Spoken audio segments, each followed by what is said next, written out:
11 अप्रैल को इस्लामाबाद टॉक्स में जो ईरान और अमेरिका के बीच बातचीत हुई थी उसका कोई ठोस नतीजा सामने नहीं आया था। उसके बाद से दोनों तरफ से अलग-अलग बातें कही जा रही थी। अभी तक कुछ सर्टेन नहीं है, जो सीज़ फायर था वो अभी ख़त्म होने वाला है, लेकिन अभी तक कुछ तय नहीं है कि क्या उसे आगे बढ़ाया जाएगा या क्या नहीं होगा। इसी बीच खबर आई है कि पाकिस्तान का एक डेलीगेशन तेहरान पहुँचा है और इसे लीड कर रहे हैं आसिम मुनीर। तो इसके बारे में जानकारी देंगे हमारे साथी शेख नावेद। नावेद, प्लीज़ बताइए। देखिए, सबसे पहले वो सारी जो जानकारी है उस पर तो ज़रूर बात करेंगे कि डेलीगेशन क्यों गया है, क्या बातचीत होने वाली है। लेकिन सबसे दिलचस्प बात यहाँ पर आप देखेंगे आकांक्षा, कि आसिम मुनीर जो एक वहाँ के आर्मी चीफ हैं पाकिस्तान के, वो इस डेलीगेशन में गए हैं, वो लीड कर रहे हैं इसको। तो ये बड़ी दिलचस्प बात है, क्योंकि डिप्लोमेसी की अगर हम बात करें तो उसको एक तरह से सॉफ्ट माना जाता है, और हार्ड तरह के जो रिलेशंस होते हैं वो आर्मी और डिफेंस पर्सनल जो रहते हैं वो डील करते हैं। मगर यहाँ पे डिप्लोमेसी के लिए, यानी जो सॉफ्ट नेगोशिएशंस हैं उसके लिए एक देश अपना आर्मी चीफ को भेज रहा है। तो ये बड़ी इंटरेस्टिंग चीज़ है। और दूसरी चीज़, पाकिस्तान में तो हम जानते ही हैं कि प्रधानमंत्री से ज़्यादा ताकत वहाँ के सैन्य अध्यक्ष को होती है, तो वो लगातार किसी न किसी तरह से पाकिस्तान दिखाते रहता है।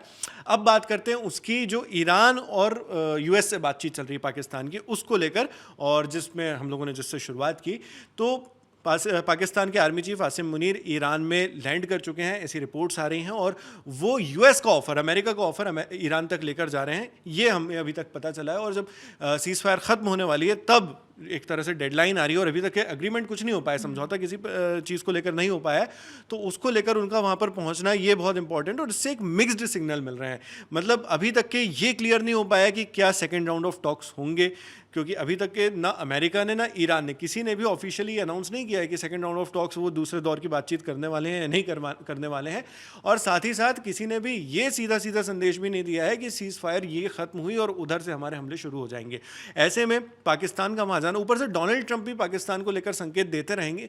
और आप जानते हैं कि पाकिस्तान एक तरह से अमेरिका के लिए एक काफ़ी अच्छा टूल के रूप में भी कई बार इस्तेमाल में आ जाता है। और वहाँ के फील्ड मार्शल आसिम मुनीर और पीएम शहबाज शरीफ डोनाल्ड ट्रंप से मिलने कई बार जाते रहे हैं, तो उसको लेकर, और ये भी रिपोर्ट्स में, एनालिस्ट में, कमेंटेटर्स खासतौर पर जो पाकिस्तानी पीएम के क्रिटिक्स हैं वो कहते रहे कि यूएस जो कहना चाहता है, कहलवाना चाहता है, वो पाकिस्तान के सहारे कहलवा देता है। तो वो इस बीच यहाँ पे जो रिपोर्ट्स आ रही हैं वो यही बता रही हैं कि अमेरिका जो चाहता है ईरान से बातचीत करना, उसके लिए एक तरह से उनने अमेरिका ने ये जो डेलीगेशन है आसिम मुनीर की अगुवाई में वो भेजा है वहाँ पे।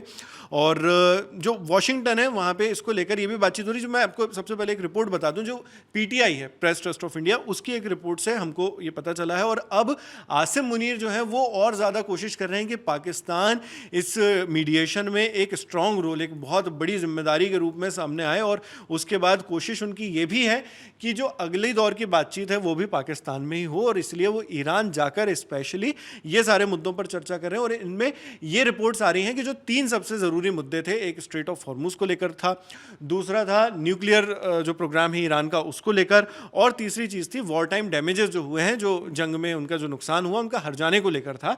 तो ये 3 चीज़ ईरान ज़रूर चाहता है। और चौथी चीज़ भी है जो जिस पे कई रिपोर्ट्स बताती हैं हमें, कि लेबनान में जो हमले इजराइल कर रहा है उन हमलों पर रोक लगे। तो ईरान की ये कुछ 2-4 मांगे हैं जो बहुत ज़्यादा कड़ाई से ईरान मांग रहा है, और उतनी ही कड़ाई से यूएस मानने को तैयार नहीं है। इस तरह से कुछ बातचीत है जिनको लेकर अभी रिपोर्ट्स बता रही हैं कि पाकिस्तान का जो डेलीगेशन है वो वहाँ पर ईरान में जाकर इनके ऊपर बातचीत करेगा। वहीं यूएस भी इस वक्त सोच रहा है, यूएस के ऑफिशियल्स भी जो हैं वो सोर्सेज के हवाले से बता चुके हैं कई बार कि अभी बातचीत, हमारे रास्ते बातचीत के खुले हुए हैं, लेकिन कुछ डील्स को लेकर वो भी इतने ही रिजिड हैं, वो भी चाहते हैं कि उनको मान लिया जाए। यूएस के प्रेसिडेंट जो है डोनाल्ड ट्रंप, वो भी लगातार कुछ ना कुछ बोलते ही रहते हैं। तो उन्होंने इस डील को लेकर भी कहा था कि हम एक समझौते पर पहुँचने के लिए लगभग एकदम उसके करीब पहुँच चुके थे, लेकिन वो समझौता नहीं हो पाया। और स्ट्रेट ऑफ हॉर्मुज को उन्होंने नेवल ब्लॉकेड का उन्होंने ऐलान कर दिया है। स्ट्रेट ऑफ हॉर्मुज एक तरफ से ईरान ने बंद कर ही रखा है। तो ये चीज़ है। फिलहाल इसको लेकर कोई ऑफिशियल स्टेटमेंट पाकिस्तान ने जारी नहीं किया जब हम लोग ये वीडियो शूट कर रहे हैं, ना ईरान ने ना अमेरिका ने।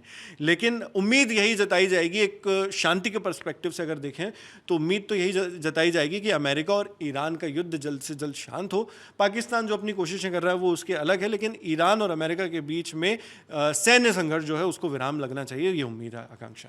जी, थैंक यू नावेद। सो कुल मिलाकर बात जारी है, बातचीत चल रही है, अभी तनाव बना हुआ है। आने वाले कुछ दिन बहुत अहम होने वाले हैं, जो भी अपडेट्स आएंगे हम आप तक पहुंचाते रहेंगे। मेरे साथ शेख नावेद है, मैं हूँ आकांक्षा गोगोई, कैमरे के पीछे दानिश है। आप देखते रहिए द ललन टॉक। शुक्रिया।